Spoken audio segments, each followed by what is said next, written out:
All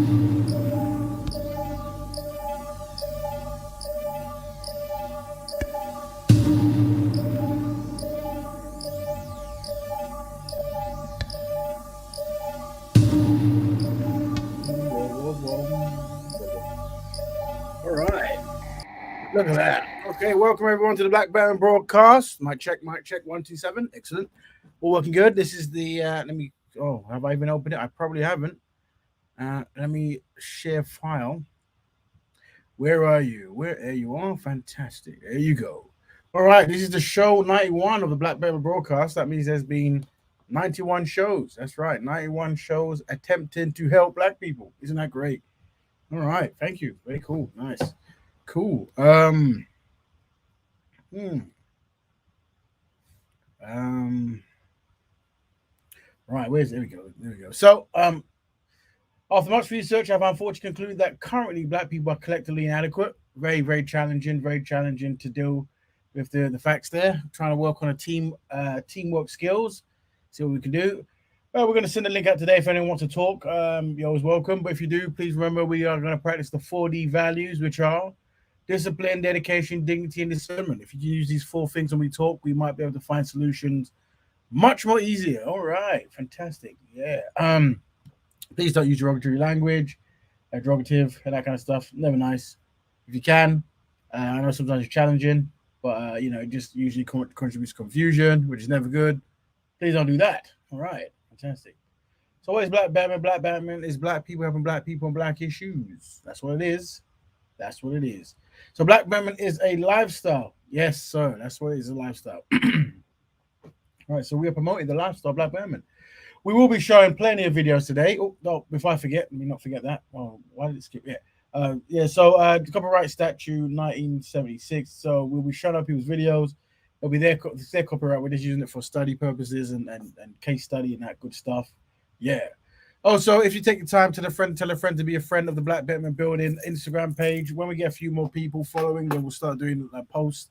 We use it to promote this live show, but we want to use it to do campaigns and hashtags and show good positive information about black people, all that good stuff. And yeah, so please do follow if you can. All right. Today's topic. What is today's topic? I hear you say. Well, we're going to start a string of shows, and it might not be week to week. Who knows? But it'll be blacks in Britain and Ireland, of course. And part one is blacks in Ireland. So we might do Wales, Scotland, and who knows, all the other places, right?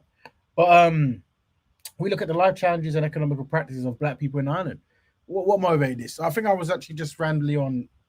I saw like a LinkedIn thing or something where I saw black Irish people, black Irish citizens, and I think I just came across like what do you call it? A network, I think it was. And in the network, they had links to all economic practices and cultural norms and stuff like that. I thought that was cool. It was a Black Irish or something like that. There was a few of them. So I made sure I copied and pasted it and saved it. And I thought that's good. Let me look at the history of black people in Ireland, because I've been to Ireland and I actually have been to a Nigerian club in Ireland. I think it was a Nigerian club. There's a lot of Nigerians there anyway, so maybe it was a Nigerian club. Who knows? There you go. But I thought that was interesting. So side of the history, and as you know, the history is, as with most black places, is ups and downs, more downs than ups, more so downs, very few ups, not really that many ups to be honest, but that's what it is. So what we're gonna do, we're gonna show some historical videos of people's testimonies and explanations and stuff. And let me see what else we got. So let's start with while people are fluctuating. Let's start. Should we start on a positive? Somewhat positive. There's this lady here. She'll say her site. Make sure you follow her. She does like African presence in and black presence in all over the world. And I think this particular episode was based in Ireland. So very handy. We shall listen to what the lady says, and also if I find her page, I'll send it in the link. While she's talking, I'll see if I can set up the other pages that I need to show as well for some of the economical. Say that word again. Economical. There you go. Don't say it too fast. economical info. So yeah, let's press play. Why not? There we go. Talking about the Rewind. African diaspora. Hey guys, today we're going to be talking about the African diaspora in Ireland. Oh yeah. Freedom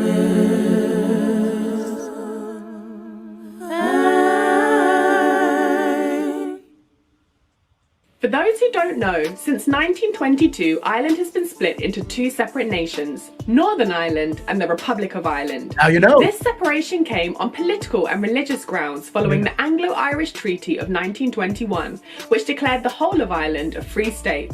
While there is much historical crossover pre-1922, for the purposes of this video, we'll be focusing on the African diaspora in the Republic of Ireland. So let's get started. According to the 2016 census, the Afro-Irish population is almost 65,000 people.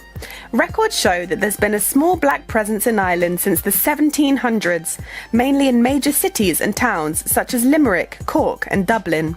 According to the Irish academic William Hart, by the late 18th century there was over 1,000 black people in Ireland, and by the mid-19th century there were between 3 and 10,000. One of the earliest accounts of a black presence on mainland Ireland was that of Tony Small, a freed enslaved African who saved the Irish aristocrat Lord Edward Fitzgerald during the Battle of Eutaw Springs in the American Revolutionary War. After the battle, Tony accompanied Lord Fitzgerald to Ireland, and in 1786 his portrait was painted by the artist John Roberts. Some of the 18th century black population were enslaved. Others worked as tradesmen, soldiers, artists and musicians. Mulatto Jack was a free black Irishman who was kidnapped and sold into slavery in Antigua. In 1736, he was charged with conspiring to stage a slave rebellion. However, it was deemed that Mulatto Jack had suffered enough hardship after 16 years of slavery, and he was sent back to Ireland. Rachel Baptiste was a black Irish singer and musician known as the Black Siren. From 1750 to 1775, she performed throughout Ireland and organised numerous concerts with her husband, a fellow musician known only as Mr. Crow. Over her 25-year career, Rachel performed across Ireland, including for the Irish dramatist John O'Keeffe, who described her as being received with great delight by the audience. Osman Tisani was a South African expat living in Ireland who was notable for speaking fluent Irish and being the first known person of African origin to speak the Galway Gaeltacht dialect of Irish. He was listed in... Just showing the family some histories of Black in Ireland before we start listening to some of the testimonies of those who are actually there. I'm going to see if I can find this lady's page to promote it because she does a good job of talking and showing videos. So you want to support. So let me see if I can find it while you listen. Pardon me. The 1911 census as living in Galway. Until relatively recently, Ireland's involvement in the transatlantic slave trade was not widely discussed in the mainstream. It's thanks to historians like Nini Rogers and William Hart who have researched and documented Ireland's slaving past and the history of the African diaspora in Ireland that this information has become widely accessible. It was the British royal dynasty of the Stuarts who introduced Ireland to the slave trade. After a year in exile in Europe, the Stuart king, Charles II, returned to England in 1660 and founded the Royal Africa Company, which shipped more enslaved Africans to the Americas than any other institution during the transatlantic slave trade. Irish names can be found... Was that in general or in Ireland? Very important point there. Let's research that one. Found on the list of RAC workers, including William Ronan, who became the chairman of the Committee of Merchants at Cape Castle in modern-day Ghana. By the end of the 17th century, the RAC no longer enjoyed the monopoly it had once had on the British slave trade, and individual merchants began to trade and profit. Although Irish ports were banned from launching direct voyages to Africa, a number of Irish merchants and their descendants successfully settled and traded from the cities of Bristol and Liverpool in England, which were formerly major slave trading ports.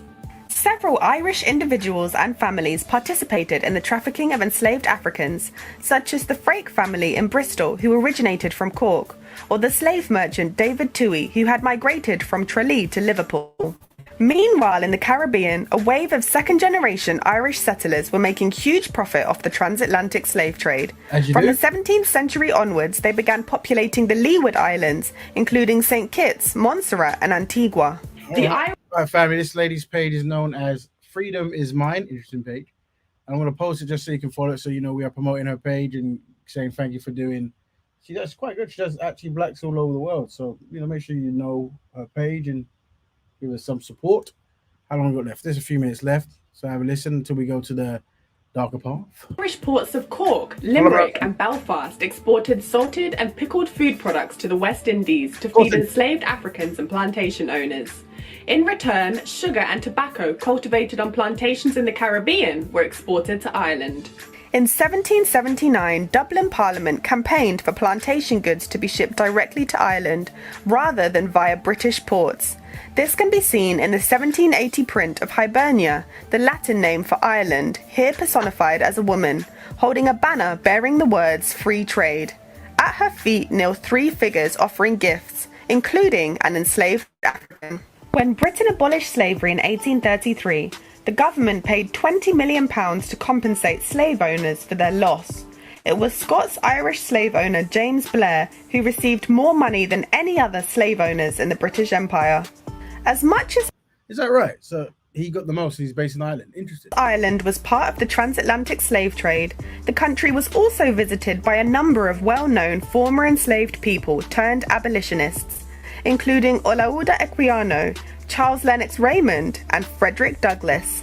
In 1845, Frederick Douglass spent 4 months in Ireland, which he described as transformative. He even referred to himself as the Black O'Connell, a reference to the revered Irish Catholic emancipator Daniel O'Connell, whom he met during his time there. Former US President Barack Obama commented on this historic meeting when he visited Ireland in 2011. The African diaspora in Ireland today is mainly due to more recent waves of immigration in the 20th and 21st century. The majority are from or descended from other Anglophone Commonwealth countries in Africa and the Caribbean, and migrate for work or study purposes. Some also come as asylum seekers. And interestingly, there is a growing number of African clergy who migrate to Ireland to compensate for the reduced number of Irish clergy. Historically in Ireland, countless mixed-race and Afro-descendant children have suffered abuse in institutions We'll cover this as well. There's some testimonies of this particular figure saying now. Run by the Catholic Church.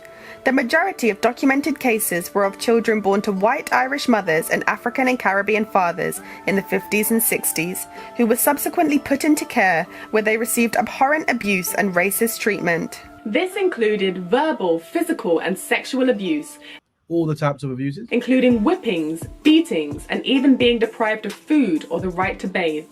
Yep, all the type of torture. Many mixed-race children were also denied from being put up for adoption, as it was believed that white Irish families would not want to give them a home. One victim of such treatment, Rosemary Adassa, went on to form the Mixed Race Irish Association, which today has hundreds of members. The group have spoken openly of the endemic racism they faced, both within the care system and in wider Irish society. They also petitioned to be included in the Mother and Baby Homes Commission of Investigation to formally acknowledge and catalogue their experiences of racist abuse. In 2019, the question of defining blackness in Ireland was brought to the fore when Anthony Ekundayo Lennon, a mixed-race man born to seemingly white Irish parents, gained widespread media coverage. It began in 2018 when the British newspaper The Sunday Times published an article exposing Anthony as a white actor who had erroneously been awarded the Artistic Director Leadership Programme grant for BAME theatre practitioners. Although Anthony's parents looked white, he himself appeared to have African heritage and had always identified as a mixed-race man. For several months, he was discredited as a fraud, until DNA results proved that Anthony in fact had 32% West African genetic makeup, confirming that his seemingly white Irish parents both had recessive African genes. Or his mother was cheating. Since 2014, Ireland has officially celebrated a National Black History Month. Annual celebrations usually include events across the country, including music concerts and discussion panels. Famous black Irish people include actress Layla Flaherty, TV presenter Kamal Ibrahim, singer Laura Izibor, rugby player Altan Dilan, singer Samantha Mumba, football player David McGoldrick, political activist Kevin Sharkey, and rapper Reggie Snow. In 2007, Alright, cool. Alright, now we've seen that. Nigerian-born politician Big up Sister Kushti. Great contributor here. All right, so now we're going to segue to some of the we'll look at some of the challenges from the past. We'll just do a minute or so of this, maybe. Yes, just a minute, and then we'll switch it. So go next one. Beaten straight. Rewind. Oh, don't hear that. Now we are listening the Afro experience in Ireland. We're going to be doing it from week to week. Maybe not this next week, but throughout the weeks, we'll be looking at the African Black experience in Wales, Ireland, Scotland, and some other places.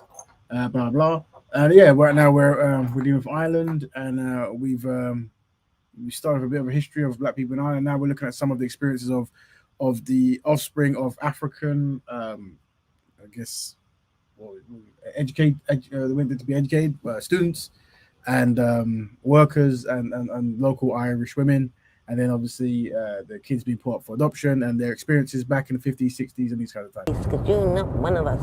So we're gonna look at the past, and then we're gonna look at the present. You need to be grateful you're even here. You're not as good as the rest of them because they're white. They're white. We listen to see if we see any consistencies in Ireland, in the past, in other countries. If there's like a theme we see, so it's good to have case. Sorry. We'll now move on to. It's halfway through. We won't watch all of it. We're now gonna go. Let's say 1 minute from some other woman, then we'll go to the young ladies. So here we go. One other woman. Rewind. I can't really be Irish. Where are you really from? Cork. Right.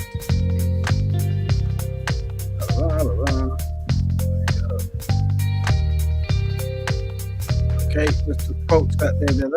And I'm a seamstress. I was adopted at 2 months old from Dublin, from a mother and baby home. It's not something we talked about. I remember being the first time I heard I was adopted. I was out playing with a friend, and she told me. I must have been about 6 or 7. So I wasn't very intelligent because I never copped on. But she said to me, kind of, nah, they're not your parents, kind of thing. Back in the 70s, I was the odd one out. When you went into a room, people stared at you. So the one before that was about, I think, 50s, and this one's the 70s. People came up and touched your hair.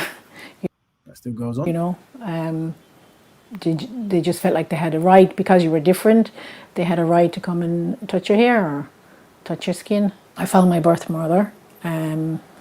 She happened to be living in West Cork, as it turns out, but she didn't know anything more about my dad, really. Of course, I wanted to know the African side. All she could tell me was he was from Biafra, which is now Nigeria, and that he was studying Dublin, the Royal College of Surgeons. I always knew I'd be gone when I was 18. Yeah, I just wanted to go and not be stared at, I suppose, and just mingle with the crowd and be anonymous. You couldn't be anonymous in Ireland in the 70s and 80s. Like when I was growing up, or when I went abroad and I told people, say, where are you from? You have a funny accent or whatever. I'm Irish. Yeah, but you're not really Irish. Where are you really from? Even when you went away to England, you still weren't considered Irish because I didn't have red hair and freckles. It's like, you can't really be Irish. Where are you really from? Cork. But it was, and then of course, again, you're asking your question. People might say to you, well, how can you be Irish, or if you look like you're a bit African and you should know your roots. So sometimes people would get angry with you then. How can you go around saying you're Irish and when you know you're not? And you were like, but I don't know. Oh, there's a big change now. When I left, I kind of ran out of here when I was 19, 20. I never thought I'd come back. I was never going to come back, and I was never going to bring up kids in this place. But we did eventually, and you just can't compare it, People don't even look at me anymore. Ireland has come a long way since I grew up, and it's all very positive, and may it continue like that, really, that the Irish people be more open-minded and more, I don't know what the word is, accepting of all these. Okay, now let's go to the last one. We're going to look at the people that nowadays, I guess. Rewind. I kept walking up and down, looking over. Blackie Chan. Patients calling me the N-word, patients saying that they didn't want my kind to touch them. I've had stones thrown at me, I've been physically hit, I've been called the N-word so many times at this point I've lost count. Nigger, Blackie Chan. What's wrong? Why are you not responding? Blackie Chan. Just because. Is that a new one, Blackie Chan? Okay. Or the colour of my skin. Everybody knows the stencil of racism.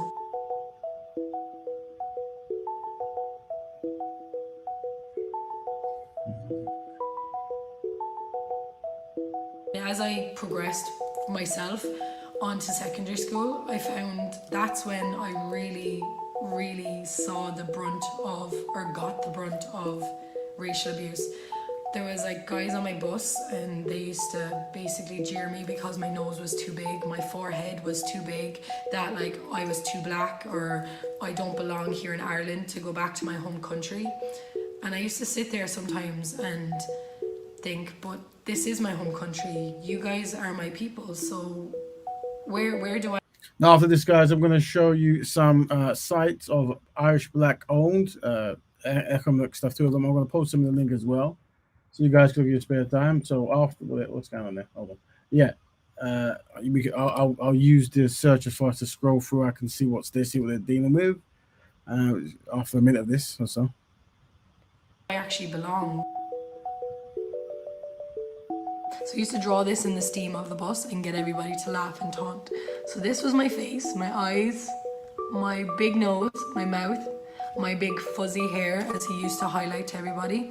And then this was my big black forehead, as he used to say.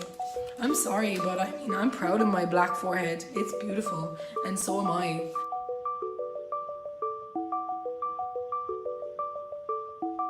Growing up in Ireland for me was very difficult and hard, to be honest, because unlike a lot of people, I grew up in direct provision, and it is something I find so hard to talk about.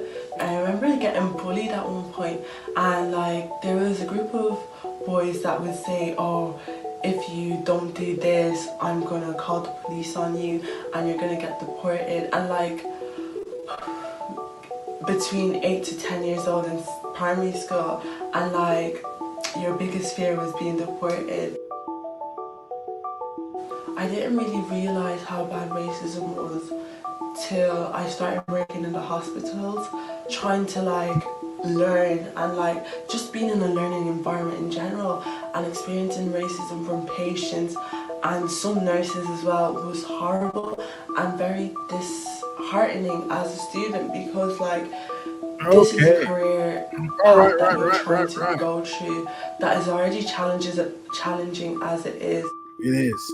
All right, cool. So just done the thing. That's all we're gonna do now. Quickly gonna segue to. Let's see if I can. This thing is just doing its own thing. Oh, we go. I think it works now. All right, share screen. So now I'll see if I can talk through what we see here. This is just a case study, observation. Where is it? Stop screen. Share the screen.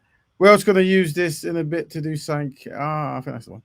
Yes, it is. Oh, it works. It's all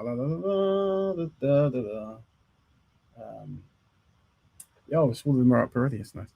All right, so yeah, this is a site I came across. This is the only reason I did it, really, because I came across this site and I thought this was really cool. So basically, this is a website that Black Irish people have made, I guess, to find Black Irish businesses, and apparently there's 474. Very nice. So let me refresh that. See what happens. Load. Yeah, look at that. Oh, look at that. So they got fashion, technology, creatives, events, hair and beauty, food. Let's cook for food. So we got. So we got a little something. What's that? QT Cakes Bakery. Let's just check out their site. Will it open? Hopefully it doesn't blow up and embarrass them. I'm sure it works perfectly good. Or does it? Oh, maybe we can check that out. While that's loading, let's look at another one. So I don't really have much. Well, what's this? Island Afro Chow. Afro Chow specializes in high quality African Caribbean food. Groceries from all around the world. All right, cool. Afro Delight in Limerick. If you live in Limerick, go and check that out. Afro Delight, born in Nigeria. Okay, Jordan Island. Very cool. There you go. In Limerick City. So Afro Delight, go eat there. You go. Afro Plaza, family-run business. Very good. That specializes in high-quality African and Caribbean food. Yeah, they are doing both. You get the African and Caribbean. Isn't that cool? There you go. And what's that? Anu's Kitchen. So yeah, okay, cool. Providing African Caribbean cuisines. Very nice since 2010. I guess that's old in that time. For as long as they've been there. Black Sheep Bakery. quite a good name, that one. Black Sheep Bakery. I got Cake Dublin, Cakes and Bakes. Celebrate with Cakes in Cork. All right. Very nice. Cuisine Wise. Express Groceries. There's two of them. Looks like a franchise. Both in Dublin. I have that. They've repeated themselves twice. Probably more like that. Let's see if that one loaded up the first one. No, it hasn't. Cakes, you need to sort your website, but we'll message you that directly.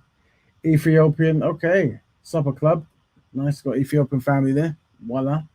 Okay, quite a lot of restaurants in that African. Now let's go back to the top. See what else we have. Let's refresh, and let's see what we have. We've got food, hair and beauty, creative. Let's see what that sounds interesting. Nigerian Heritage Coloring Book. All right, so there's an Afro Color Studio. There's a Nigerian Heritage Coloring Book. Let's click and see if this website works. Hope it does. Either that, or maybe the site. You know what? I think the site. I have to tell them about the program. I think what the site's done right is they've put their code to put their thing in front, but they shouldn't do that. I'll message them personally.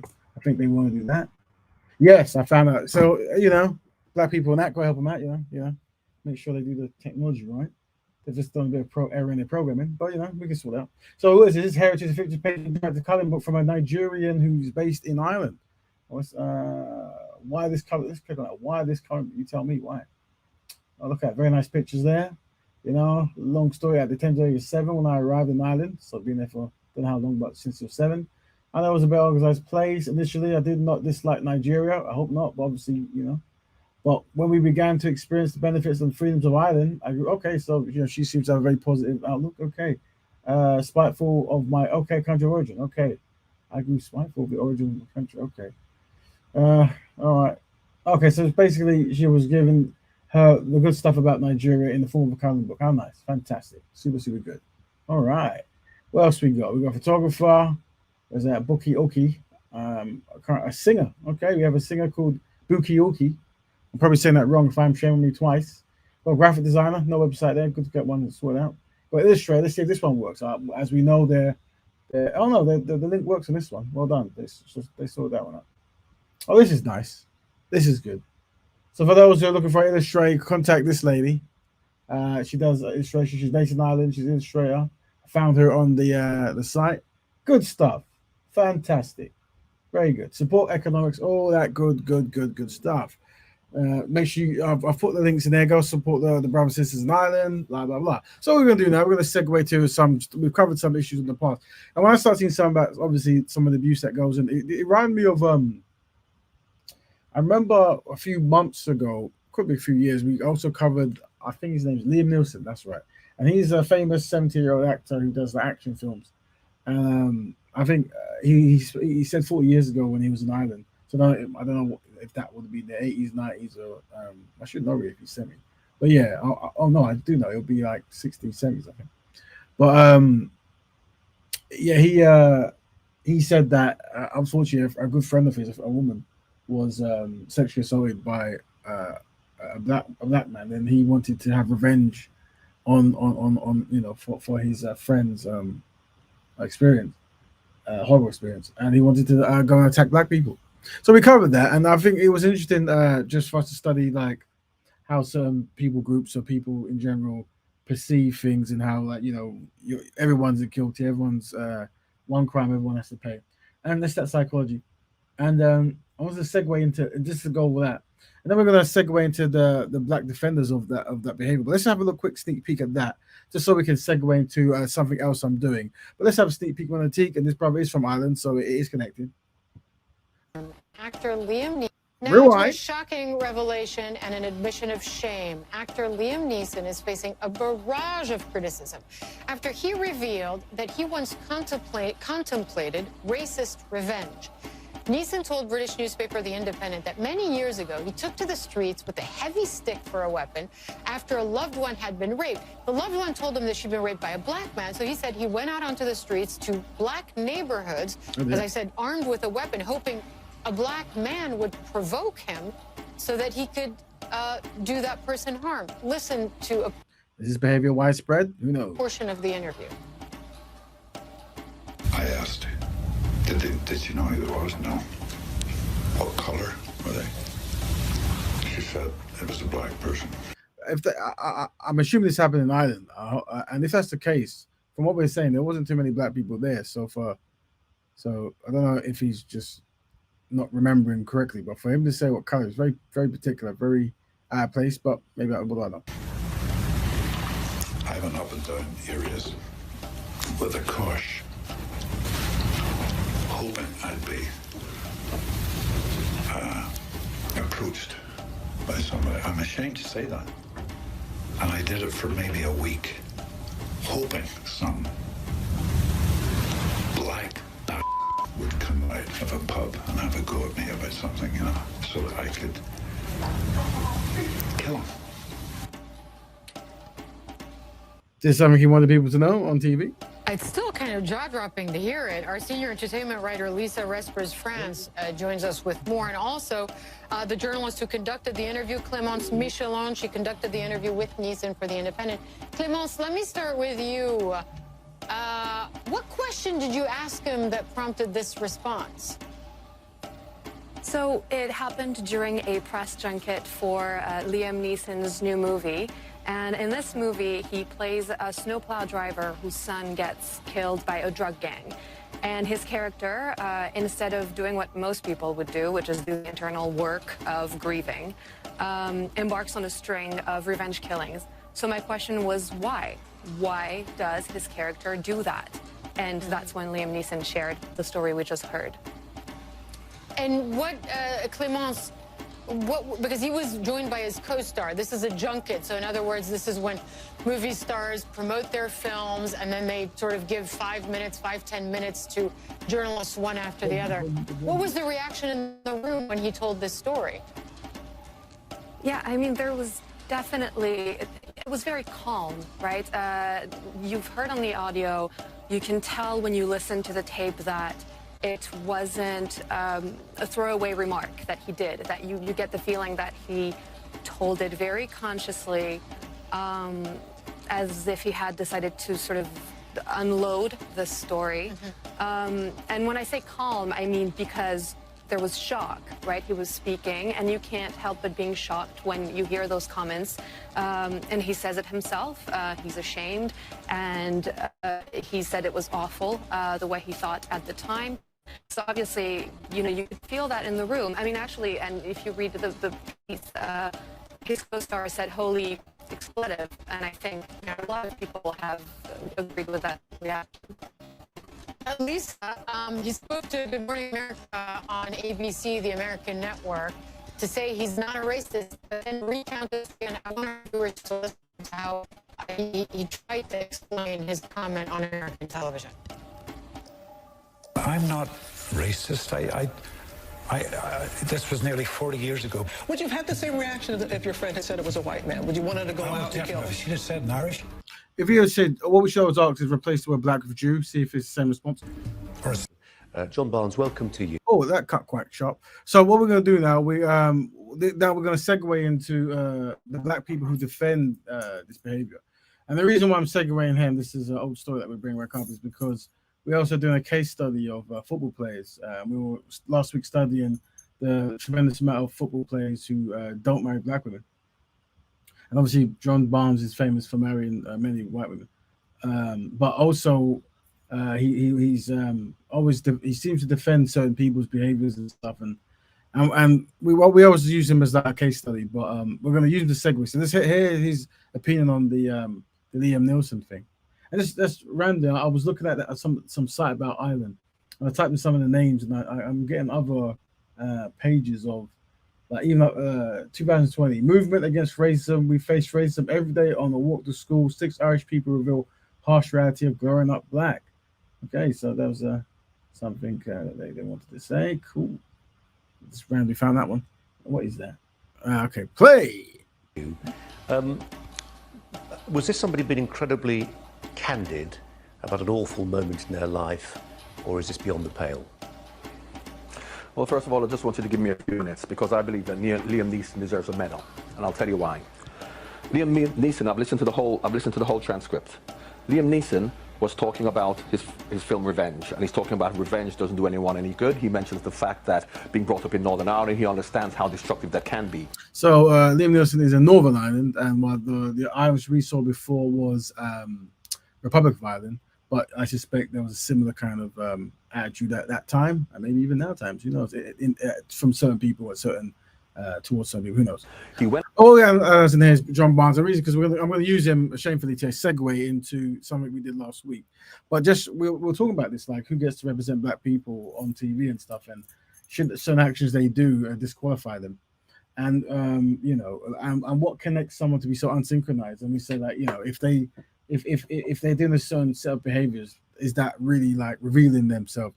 And it looks like Brother John Barnes at this time seems to be well off cold in this situation. I want to tell a story of a situation where a friend of his had been raped. Now, if you listen to everything he's talking about in the moment, and you can't blame Liam Neeson for thinking what he feels, because this is what, and this is a while ago, this is what society has shown him that black people do, Muslims do. This is what society has wrongly shown him. This is what the media have wrongly portrayed. All right, John Barnes. So we're gonna segue to last. So by the way, family, we are as a quick speed introduction of what was that? 40 minutes of the black experience in Ireland. Very speed. We're gonna do. I'm gonna send the link out for anyone to come and talk if you wish. It might be a short episode because I envision that these ones will be me talking for 40 minutes or so, playing videos, and then where's that link gone? But as with last week, I did say I was going to update you, and because John Barnes is on the screen, it's all connected. There we go. Let me find this. Where is it? I hope it's that one because I do think that I actually made a few mistakes. All right, here we go. Yes. So what we're going to segue to what we were talking about last week, which is it's all connected. It's all connected. So let me find that. Stop share. Share. And where are you today? You're here. All right. So we briefly for 40 minutes covered the experience of black, or some experience of black. Obviously, there's variants of black people in Ireland, Afro descendants and stuff. Now, how we're going to segue? Feel free to jump in and continue that if you wish. For me, it was just a case study, just going through it. But last week, for those who didn't know or those who did know, where's that finger? Yes, what we were talking about last week. So last week, I think we're right. We were showing about we're going through a whole collection of mainstream black people who's on the TV a lot, and their marriage choices, right? This is something to be aware of and something concerned with. So we started with England, and we were saying, okay, here's all the English people who made the 70s, 80s, and 90s football team, and this is a pattern perception. And what we're seeing how many of our English great football players who are black descent, Afro descent, marry black women, and how many don't. So in the 70s, 80s, and 90s, I found 21 so far who are married to Europeans, right? And then within the black people, we had 5. So that was from 70s, 80s, and 90s. And what we were saying was, obviously, here we obviously like any kind of challenge in the community, we try to face it, and it doesn't matter what, might as well tackle it. It's a holistic concept we're dealing with. So we always say, like, how do we promote, like, is Black love important? Do we want to see more Black-owned media? And then obviously you present more Black couples, constructive Black families, and all that good stuff for just to have influence and to be the zeitgeist and the common denominator and all that good stuff you want to see on the TV. So thinking about what ways could we promote, that we're very happy to see constructive, rich Black people get together. And I think one item we pushed was the Regis Award. Now, what the Regis Award was is, it's a hashtag, whatever. I think it's up there. What is it? Yeah, is basically this is the brother. I'm gonna say his name correctly. It's Cyril Regis. Cyril, that's right, Cyril Regis. And he wasn't the first. He played in the late 70s, but he wasn't the first Black brother to play for England. But he was the first Black brother to play for England who married a Black woman. So what we've done is we thought, let's make an award that we could turn to a hashtag and the image and stuff. Anytime brothers marry a Black sister and they look constructive, we just give them this hashtag award of the Regis Award, just to say, because we're trying to find constructive ways to promote Black love whenever you can. So that's there. So anyway, so last week we found out that in the 70s, 80s, and 90s, 21 found so far. So we said now we're going to try to move to the current time, which would be 2010s, 20s, and 30s, to see if the trend is there, maybe of the new generation there's probably more of an interest in black love and this kind of stuff. Just case study to see something to watch. So let's see what we found. Bam. So yes, in the 70s, 10s, and 20s, which is now, this is the research I found. 39 so far have found of the black brothers who have not married black sisters, but all European, fine enough. It's interesting, all very consistent. All European, a very similar kind of aesthetic, whatever. So that's what we're doing. So right now, this seems to be the trend in the football world. We're going to maybe be covering acting world and maybe news report, well, just media-based world to see something, see if we can get any pans and stuff. So as of today, all the football players who have played for England, we have found 39 so far who have married European women. But you know, we do have how many? Seven found who have married black women. And so make of that what you will. Very nice to see that. And we're also now going to segue into another thing of make sure I get the guy's name right. So these brother Cyril Regis, yeah, he was the first black football player to play for England who married a black woman. However, he wasn't the first black person to play football. The first black person to play football was these pictures actually in our thingamajig. His name is actually Arthur, Wharton, famous guy. He was the first he played. I think I want to say QPR, but I don't know. He played for someone. He didn't end up playing for England, but he ended up playing in the league. So that registered him as the first black. Now, the reason why we're going to segue into like why is Raven obsessed with this stuff? Like, is Raven just a madman? Probably I am. However, you know, we have to study all the stuff there to see, because when you talk about, you know, black Batman, we talk about past, present, and future, and you know how to control the narrative and how to set direction and pace and doing things that is in black people's collective best interest. All right. So we're going to now look at another picture, and that is, let's have a sneak peek at share. Where are we? Stop. Is that one? Let me stop sharing that and then add this one again. Where are you? Yeah, click on this one here. So let's have a sneak peek of this. So basically, this is unfortunately Sheila Leeson, 19. She was born 1931, but passed last year, unfortunately, 2021. This is her for everyone who want to see. They're giving her the award and stuff. And what she is, I believe, the great granddaughter of Arthur Wharton. What it was is they're remembering that I think they're doing a campaign to kick racism out of football, and they wanted to, you know, award the first black person to play in the league, and obviously he passed away many years ago, and so then so they gave it to his great granddaughter. I think one of the few who's alive from that, and obviously she's now fully transitioned into a European woman through the process that we studied called racial whitening. And now she's going to inherit, you know, all the kind of awards and stuff. And I think they ended up, because he was originally from Ghana, as in like his parents are from Ghana. I think they end up paying for her to go to Ghana to meet people in Ghana and maybe some distant relatives out there, whatever, because she's never been. And the reason we're pointing this up now is because that concept of what I'm saying about economics and legacy and stuff, like and who gets to represent black people. And we saw a similar thing when we looked at the Aboriginals, in the sense of when you're trying to get group economics going, you're trying to control things, trying to have second generation wealth. If you're not marrying black people, whatever action you do, your family will do. You can't tell your family not to mimic it. So if you keep not marrying black women, then your lineage goes into the people group you're marrying into, and that's why we use this as a perfect example that this is an award ceremony for the first black football player in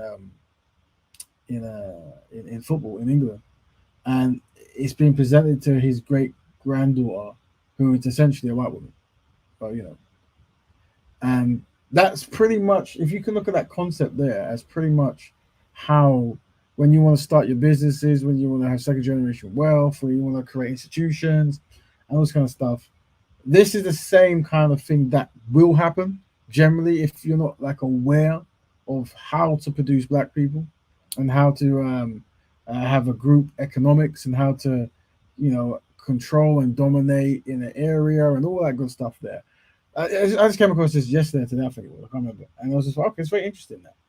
And I suspect there's many other stories similar to like that. And that's just like to think about. And that's why, I know this sounds like futuristic, far-fetched, funny stuff. Not really. And that's why I do kind of say that, knowing how to produce black people is very important, especially if you're saying you want to do black Burman work and you want to help black people, because you might be doing things to help black people that don't exist, at least in the phenotypical physical standpoint.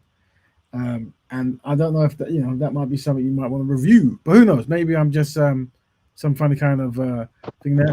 Welcome, brother Kerr. How's it going, brother? Not too bad, brother Raven, man. Not too bad, man. Excellent. Man. Interesting show, man. Blacks in Britain or in Ireland. Yes. So what we I don't know how much you caught, but we started by listening to the experiences of so it's mainly women, funny enough. I was pretty much 100% all women from the audio standpoint, anyway. And Okay. it was all pretty much consistent in the sense of those born in the 50s, 60s, 70s, and 80s went through a lot of hardship and day-to-day name calling. And but the funny enough, the reason why I actually did this topic was I was on LinkedIn and I came across, I think someone needed some app work done, and I came across some Black Irish, Black Space and Island designers or something like that, and I came across like a site that they made, and it was like an economic site promoting Black Irish based businesses. And so I've shown some of that. So I think if we click on it, this is one of them. So this is a Black Irish based business, 440, very good idea, 440, 474 Irish businesses that all the Irish people can go in there and find, if they, technology or whatever, they click on it and then they can go and support. Very good idea. So hopefully this is very effective. And there's also like a kind of, I guess, testimony site, which was, did I get rid of it? Probably did. Yeah, this one, Black and Irish. And it was just basically talking about, black people. And I clicked on random people, and I went through it, and I think I typed this lady's name. So I went through the names, and as I typed this lady's name, it just, she came up on another one about the movement against racism. We face racism every day on the walk to school. So even as 2020, they're still experiencing certain kind of challenges. And then we also listened to some other young women who give their testimony about being bullied in school. So quite consistent things there. And then I think I referenced that Liam Nielsen, even though he's from Northern Ireland, different part. We covered him a few years ago, where he's a female friend of him, a woman was allegedly assaulted by a black man, and he wanted to beat up any black man he saw, so he would walk down the street for a week trying to attack black people, black men. And really? Yes, this was Liam. He's famous in a film called Taken, where he goes and funny enough, it's about people who take his daughter and he goes to get revenge. So similar kind of things he's doing, I guess. And the reason, and then I think what we then did is we showed John Barnes, who defended Liam Nielsen's behavior, and then I segued in the same. Well, John Barnes has been married to 2 white women, and if a person doesn't marry a black woman and they speak this way, should they be representing black issues when they're not really synchronized with black issues like that? And then we segued to a research I'm doing, which is this, which Barnes is connected. So let's see if I can share. Let's go share. And then we segued to this. Stop, share, blah, blah, blah. Share screen. There we go, this one. So this is something that you're probably not aware of. What I'm doing. So basically, last week we were looking at British people, black people born in England who played for England in the 70s and 90s. And 21 of them who I found are married to European women. While 5 were married to black women from that era. And I realized that this brother called Cyril Regis. He was the first black man to play for England who married a black woman. I thought, why don't we have a hashtag where we call the Regis Award, we name an award after him, and any black football player who marries a black woman, we hashtag them and go, well done, we support you, blah blah. We give them that, and then I said we're going to research of this generation if it's gone up or down from the 2000s, the 2010s, the 2020s, and as you can see, it's actually gone up. So now we have 39 brothers and sisters, or brothers, sorry, who married European ladies. So the percentage has gone much more higher. And then obviously the 7 found of recent times who married black sisters. So in this, so what I'll be doing as well is I'll be jumping from media, acting, and other disciplines of media facing black people to see their their love choices, whatever it is, and yeah, just to see, and then and also like ways to highlight appreciations and support for black men who marry black women. That's where we're at. And so it kind of segued all over the place from island blacks to back to choices, but there was a segue and it was connected, and that's what you've missed if you've just come in now. There you go. Definitely, there needs to be something to reach out to the most northern blacks in that hemisphere, man, like Ireland, Scotland, man. I mean, your Black Betterment WhatsApp group is phenomenal. You know, it'd be good if you could reach out to them, bro, Raven, man, and you know, keep that link. Yes. Yes, good point. I mean, I'm going to contact them just about some helping them with some stuff on their site, whatever. I don't know if there's a contact. I'll contact them on hopefully on LinkedIn or something. But yeah, I'm very impressed that they got together and did a network. That was very good. I suspect maybe they feel more of a need to do that because of a smaller number, and I guess they're probably facing more harsh language more regularly. I would say I could be wrong.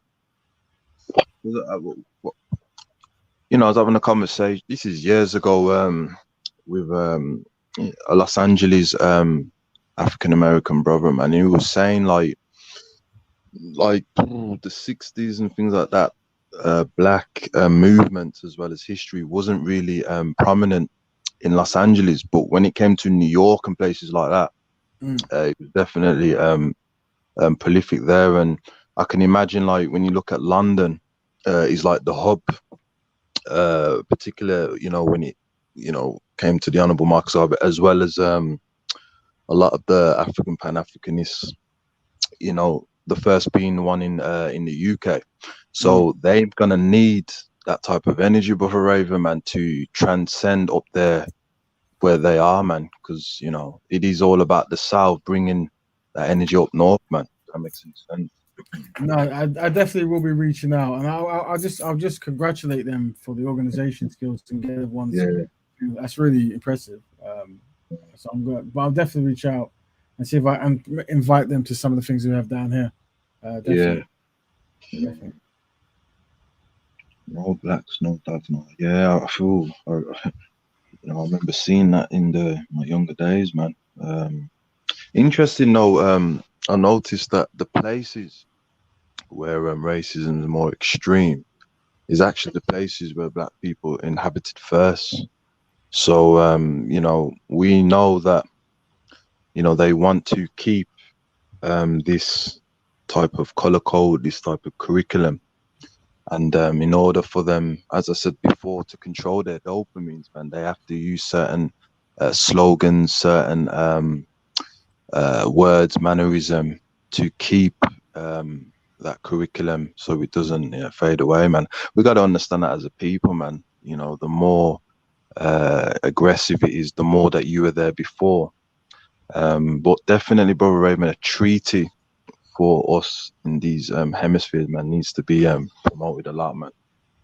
Good, yeah. I think that is good, as in reaching out to people in the diaspora and also the local diaspora and stuff who are going through either similar or even more extreme because of where they're situated and I guess the low numbers that they might face, just to let them know that's connected and even just like advice and technology based stuff, or whatever it might be, or just trading stuff or networking stuff or people to talk to and stuff. It's something definitely, and maybe what I do is if I reach out to them, I might reach out and then revisit a part 2 from Ireland to see their response. Because I mean, you know, that would be good if they respond to it, you know. And you get them on your show as well, bro. Like, I've noticed you did that with a couple of your guests, man. You've allowed them to have like the platform. Yes. Like the brother who's doing the alkaline, and sister Afua as well, you know, and you know, perhaps giving them a platform And then, you know, when we've got this treaty and this connection, and we can start traveling up north and supplying them with resources and vice versa, so we can strengthen, you know, the curriculum to maintain and maneuver against the unethical code of conduct from the non-Africans, man. You know what I mean? So we have a question from Dominic Smith. Big up. I've been told that there is a law that's been left in that says black people could be sent back to their father's homeland. And if this is true, why has this law been left in? If anyone knows this or heard about this law, I haven't heard about that. That's interesting. Have you heard about, Brother Kel, any law where it's like? I have, brother. And the thing is, I mentioned this before, that those particular of the African Caribbeans is that they need to understand that your grandparents, so to say, and that they have stake of land here due to that they were invited, and the government has definitely smuggled their way out by not giving them the entitlement to the lands which belongs to them, which they were allowed to have when they came over. So they're definitely trying to do this, and they've been doing it. It's a form of, you know, repatriation against your will. But yeah, I've heard about this, and we have to definitely look into it and try and codify it, as well as get like our black lawyers and, you know, to tackle this. But they definitely are doing, and I've heard about it many times. Oh dear. Oh dearie me. Never good, never good, never good. Any other questions in the group, family? If you wish to jump in and say about anything, feel free in the forum if you like. Today we've covered about, we're going to go, it won't necessarily be week to week, but it will be blacks in Britain and Ireland. And we might even cover like more cities, maybe like particular cities or towns, or maybe like the Isle of Dogs or the Isle of Man, or this, maybe, because, you know, I don't know, right? Because usually I have to do research when I find out. Usually I don't know something, I do research, and everyone's story seems to be the same, unfortunately. But one thing that Brother Kel has brought up that's something we are interested in doing is reaching out to some of these brothers and sisters, get them on the show, hear their testimony, hear what they're saying, and then see what they're doing. Well, I was very impressed with the brothers and sisters in Ireland who decided to make a website dedicated to economics and sharing their goods and platforms and stuff. Very nice, very fantastic. And we definitely want to support that by either purchasing, helping out, or promoting. You know, excellent.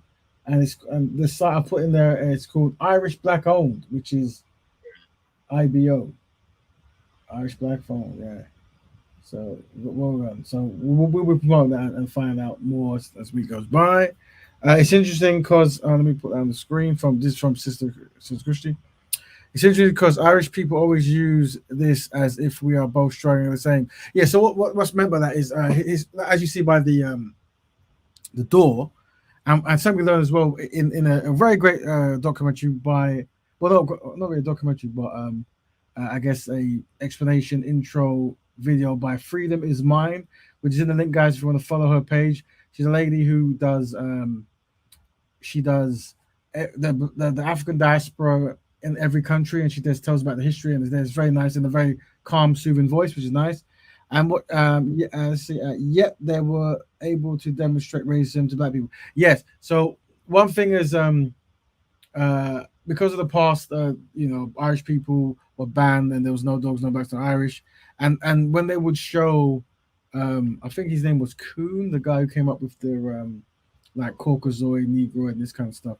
When they would draw pictures and that, they would have like different levels of whites, and I think like the Irish face or the bone structure there was the lowest. And I think for a certain point, maybe Irish people weren't allowed to be white in maybe the Americas until a certain point, and then they became very they actually became a big part of the police force. I think more so in Boston, so I can't remember. But yes, and what we found today, apparently some of the biggest slave traders were actually from Ireland, and I was just about to say that. Yep. Yeah, I know Scotland had more than England, but I didn't know Ireland was competing. And I know that when it comes to paying, paying for not reparations, but reparations to the enslavers. The That's Irish right. Yeah. women the most apparently. And this is what the sister was saying. This, Mhm. those are the sisters. This is her page. Where is she? Very wonderful, smiling energy. Let's see if we can find it. Please follow her. No, it's not this one. This is the complaints. This is not her. It must be this one. Adebari became the first black in 2011 for their loss. There we go. African. When Britain abolished slavery in 1833, the government paid £20 million to compensate slave owners for their loss. It was Scots-Irish slave owner James Blair who received more money than any other slave owners in the British Empire. So there you go. So actually, even though we don't know much about Ireland's contribution, I think it was an Irish individual who received the most. So that must mean he must have had the most to lose when they banned it. Yeah, there you go. And I know there is actually in Montserrat. I was going to show that documentary, but I think in Montserrat there's like Irish ancestors there, and some kind of Irish presence still in Montserrat. Yeah, because there was a lot of revolts as well in Ireland as well by the enslaved Africans. There was a lot of revolts. Yeah, 1687. You know, there was revolts, and you know it's very interesting because there was a time before even in UK, then the Irish wasn't classed as white. You know, they had a very interesting background. So they definitely helped and participated in the transatlantic slave trade. Unfortunately, I mean, you have merchants like Antonio Walsh. You know, he also led it. You know, obviously he was a Welsh, but still able to appear as Irish and connected. There's too many, but you know, and what I notice with our people as well is like they're quick to tell you, oh, you know, the Irish, you know, they love the Irish, to this and so, but they actually did help enslave. Yeah, I mean, this is the thing. You know, I think it wasn't too long ago. I think we covered a racist incident in Wales, and we, you know, our knowledge of Wales isn't that great, so we will be covering Wales. But I think it's just safe to say that no matter where you find black people, you're probably going to find some level of mistreatment. To be honest, unfortunately, and it probably works in your best interest to think that way. You know, and one thing I noticed is with the I suspect, could be wrong, that this Black Irish owned business network, I think this is through necessity, as in like through maybe what they're going through. So there is also a not a positive, but there's also a benefit in being mistreated because it helps focus you on how to survive. But I think in certain places like London, your defenses can go down. And I guess when we look at some of the football stuff, when we look at most of the football stars not choosing to be with sisters and whatever, we're seeing that like just the necessity of how to thrive, survive, and that kind of stuff. And yes, big quote from Sister Kushti, we have no friends, very true. And the collective, we have no friends, is a quote we promote here. Very, very important quote, very true quote. It is very tricky, but because on the one hand, we could say, you know, being mistreated, it helps us to be more politically strategic. But then there's a thing called Stockholm syndrome, where you relate to your oppressor, and you kind of say to yourself, well, I've got that link with them and they have a link with us, so it's better that I act out with them, and that is still prevalent amongst us as a people, man. You know, the dopamines is definitely needs to be controlled, and I'm definitely hoping that the youth will market this word dopamines, research it, and every time someone becomes too infatuated in the wrong way, that they will say, you know what, you need to control your dopamines. You know, we're living in that era. You know, that needs to be marketed more, man. Control your dopamine towards non-African people. I'll make a note of that as in a wordplay to use just to highlight. Yeah, control your dopamine. That's good. Welcome, Empress Kushti. How's it going? What's up, bro? I'm doing well, thank you. So? Very good, very good, very good. Okay. How you doing, sis? What's up, bro? How are you? Not too bad, sis. Not too bad. Good, good. I was just enjoying the back and forth. So it was interesting what Brother Cal said about the Stockholm syndrome. Um, and I just think I don't even know if to say that it's just us, because I don't know is the is the Jewish community demonstrating Stockholm syndrome? I don't know why we have to do it, but then I think as well maybe perhaps the people we were subjugated by were um, you know a part of supremacy, the leaders of supremacy, and perhaps that community never necessarily had it from all, or they had support within that community, or they can jump in and out of that community when they please. I don't know if that has a differing part, but I feel I look to other communities who have been done really wrong, and it only seems to be the brown and black people that really have this Stockholm syndrome. Yeah. But I don't know. I've not done enough research of it. I'm just literally just thinking off the rip because of Yeah, what. no, but I think when you go on this, you did mention something there, and it's the ability to assimilate phenotypically in the sense of Jewish people and stuff. They can they can blend into society. And I guess the Irish and the Italians and these kind of people historically they could blend into. It was a luxury, if you want to describe it as a luxury, Yeah. that I guess no South Asian or black person could do. You kind of always knew this person wasn't from Europe. Um, Mm. and I guess that and not to mention the treatment of people of African descent was much more intense and much Yeah. more dedicated to destroy. Like the thing with the Jewish community, they kept a lot of their culture and stuff like Mm. that, right? And it's funny because when what's his name was talking, um, we look back at Liam Neeson, the actor who wanted to beat up black people, Yeah. and For a and week. yeah, for a week with his cosh, whatever he had, and then obviously John Barnes jumping to his aid. But when we were looking at it, he's saying that I would have hunted anyone, but I wonder if he was a Jewish person, if he would have said the same thing like I Oh, want to so down true. For that a Jew. week as Yeah, well, with that much yeah. vim, it's so true. So just saying, and I think sometimes Stockholm syndrome is one thing amongst black people, but also I think with us, we're desensitized to pain in the sense of uh, we sometimes accept. That's why I like watching things again and again, because sometimes we forget that actually some of the things are much It's more tragedy. severe. And also saying I was collating information about. I was also going down the path of like what actually happening was Liam Neeson had a female friend, and he wanted to defend her honor, and it became a race thing. And he was willing to massacre a whole lot of black men because one allegedly raped his female friend.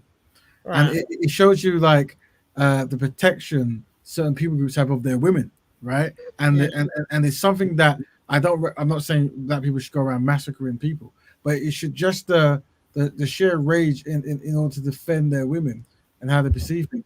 And I was going to also segue into Mel Gibson. He was going after a Russian woman, and he was arguing on the phone. She recorded it, and he was saying that because of how she dressed, she might get raped by a pack of N words. Anyways. Yeah, and Yeah. it's just this kind of like how non-black people perceive black people and how they act and how they their unconscious bias and the extremes they go through and how accepting we are of these kind of like stereotypes and the butt of the jokes and this kind of stuff. Just interesting something to do. But before we go, there's my country of origin is Zimbabwe. And this is from Manchester Boy. And in the mixed race community known as coloureds, don't like dark skinned people. They actually tell their kids to marry white or anything that is not black, or racism is global. Yeah, and this is something that when I was showing, if we want to unpack the preference, not preference, sorry, well, it could say preference, the perception thing. Where is it now? There's so much things open. There we go. Share, stop share, and add the share. Oh, I think I had to open already to us. That's like yeah. So when we come back, it should now be on the screen. Yeah. So one thing that we want to look at, I know it sounds like I'm always beating a dead horse and I repeat myself, but what the brother just said there from Manchester is very important. Um, and it's when we first started this kind of list, we start with the football guys, and we knew that in 30 years ago, the majority of black football players were marrying European people. Well, actually, because when we look at now, a sheer number of these people could be identified or identified as mixed, meaning they have a white parent. So these football players who play for England, there's probably not too many, maybe 8 or less who are probably have two black parents. And if these are biracial offspring, and so-called biracial offspring, and they are marrying European, then that process of racial whitening is happening. Yeah. And that's why I was using this as an example when we showed that the first black person to ever play football in England, they're giving the award to his great granddaughter, and she's a white woman. And then they're paying for her to go to Africa, this kind of stuff. But what I'm saying is, this is what will Is happen. that a true story? Did you say that's like Yeah. that? Did you not see that one? Shall I bring it up? Let me. I thought you guys saw it, so I'll show you the images here. Let's get it out. This is a very. So what I'm saying is, I do like to do study and stuff. It's not just me shouting black love. It's not just me shouting black love every time like I'm a lunatic. There's usually, when I say black love, economics are connected. So, for example, this is Sheila Leeson. Is it Sheila? I think that's Leeson. Yeah. So this is the great granddaughter of the great granddaughter of the first ever black football player who played in England.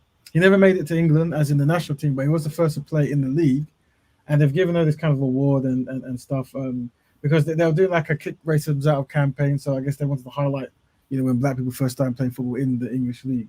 So this is the woman now who's accepting the award.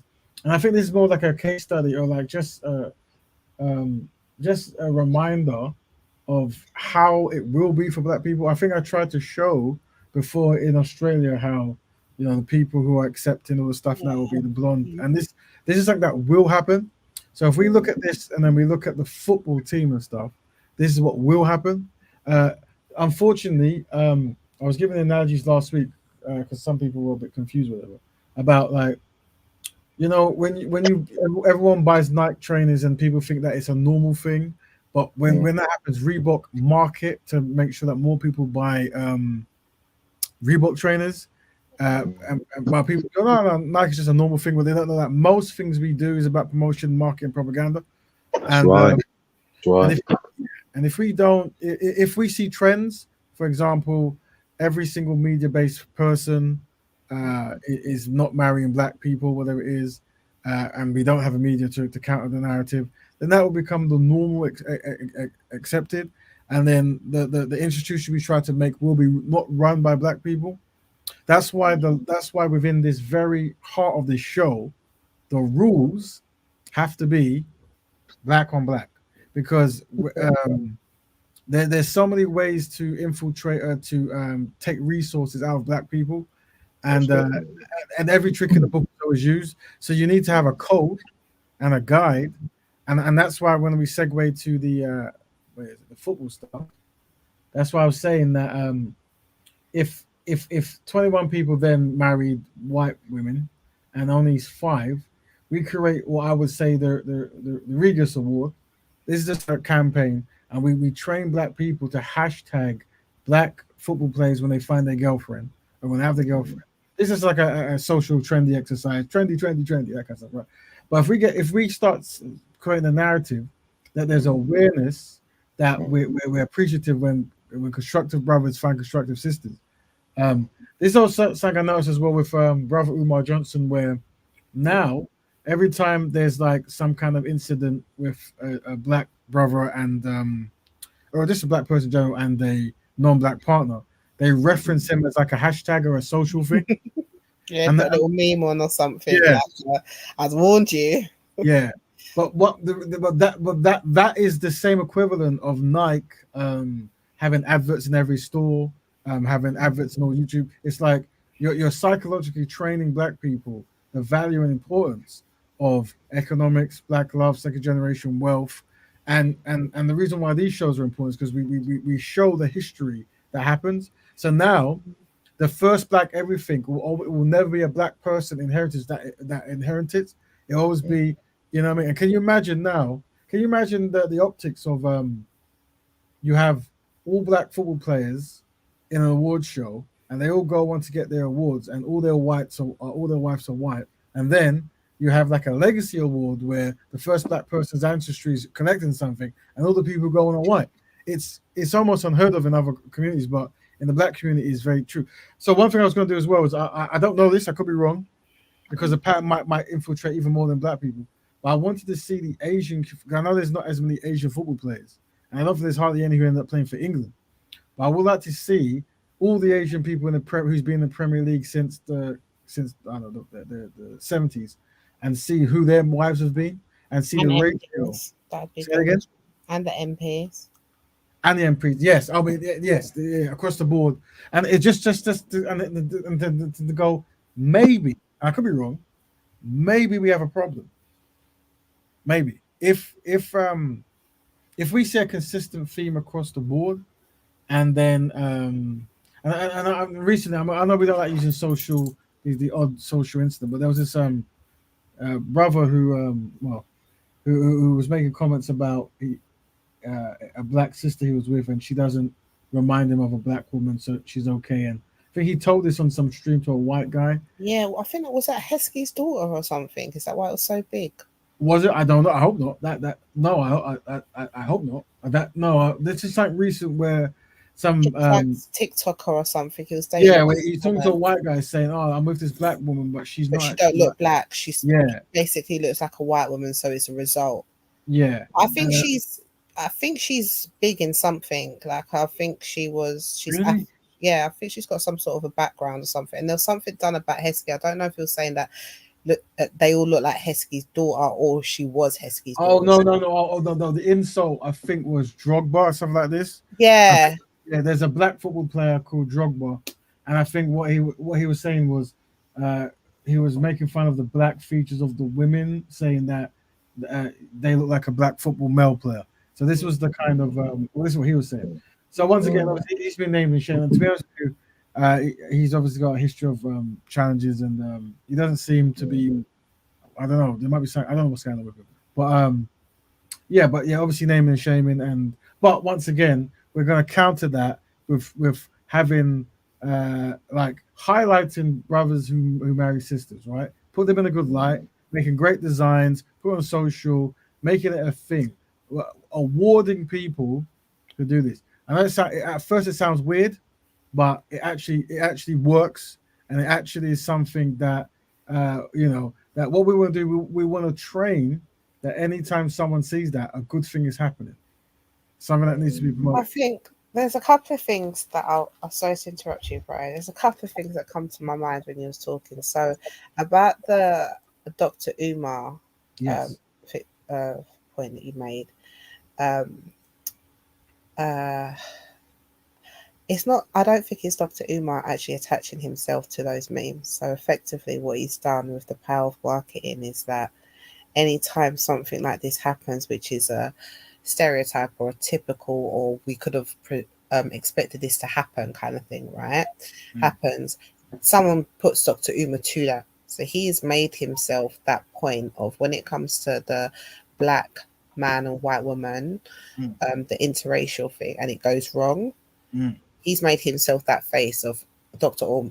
Brother Umar or Uncle Umar or Dr. Umar warned you or told you kind of thing. Do you know what I mean? So he's done that through his own marketing. It's not him doing that. So I do get what you mean about that. Yeah. I think, yeah. No, I'll add that for you, John. So a lot of the things I'm saying here is to be the starting point, but with the internet, it creates legs of its own. So we won't be doing anything. We'll just start the concept, the theme, and now every time someone sees something, it's spread. So it's like we won't be able to control it at all. But go ahead. Sorry. Yeah, it's like a brand stamp, right? Like if you think of burgers, you think of McDonald's. If you think of, a white woman stealing all your money, you do think of like Umar. It's like a stamp. It's like this automatic brand stamp that you do.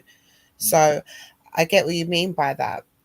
The only worry on this Regis Award one, right, is that what if, you place a Regis Award on a brother that's doing well now, and then 5 years later there's a scandal, and he was the first person to get a Regents Award, and 5 years down the line the Regis Award is a thing that is respected. You know, it is a thing that you've looked into, and since then you've probably had a bag of brothers on there who did do the right thing, but there was this one brother who, do you know what I mean? I just kind of think well, or if you do it as in, you know how people are as well, especially when they're young, they'll just do it with, like, if someone's dating someone or seeing someone, and then these Hollywood relationships, like 5-10 months down the line, they're over anyway. And then what if that person goes with a white woman after that? Or, you know, I just think that, I think that's the way you're saying is a very good point, and yeah, confidence in that realm of things is not too high right now for us to be publicly placing bets on. I hear what you're saying. The way I envision it is like, because the awards is more so a hashtag and maybe an image and stuff. It's more creating a word that represents when you see a black, a media-based black person with a black, or vice versa, whatever, right? And then something you say of a complimentary nature is Regis Award, yeah, and if that makes sense, like it's like a complimentary thing you say. It isn't necessarily an actual award where although it would be good though, where we send like gold and stuff to the post, and that might be in the future, who knows? But it's more so creating the zeitgeist, so the word structure, that when we see certain things, we say certain things that mean certain things, and that keeps us in line of what we're trying to do. No, so, I hear you. It's like a tag. It's like black love. You know what that means when you see that, when you see it. You know, if you see the Regis Award, you know that even if this is for a small space of time, what they're doing right now, we approve of. Yeah. And that's why it's a hashtag. You see, that's why it's a hashtag. And there's like a picture of an African female's head on a thing. Whatever. It's like. Do believe though. Go on, brother Raven. Go ahead. No, jump in. You say so. Yeah. I do believe, brother, that the word and meaning extermination needs to be campaigned to the unsynchronized Africans, that they've got to understand that when you are character assassinating the African woman, you are exterminator. What that's going to do, bro, it's automatically it's going to intrigue them, like, how am I doing that? And that this, when we use certain sentences which are very short to explain to them that you're exterminating the black race. Extermination needs to be campaigned, brother Raven.